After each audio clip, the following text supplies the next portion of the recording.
అంత దూరం ప్రయాణాలు చేసి గంటల తరబడి షికారుకి వెళ్ళడానికి గంటలు కేటాయిస్తాను, కానీ నా గురించి ప్రాణం అర్పించిన నా ప్రభు గురించి మాత్రం నేను గంట కేటాయించలేను. ఇదే అంట.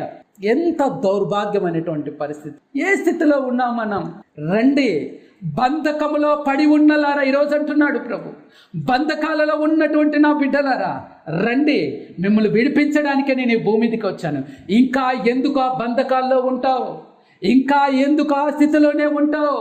విడిపించడానికి నేను వచ్చాను. ఈరోజు కూడా ప్రభు పిలుస్తున్నాడు. ఇంకా నువ్వు ఏ బంధకాల్లో ఉన్నావో నీకు తెలుసా? నువ్వు యేసుక్రీస్తు ప్రభు గురించి ఒకరికైనా సువార్త ప్రకటించలేకపోతున్నావంటే నువ్వు బంధకాల్లో ఉన్నవాడివే.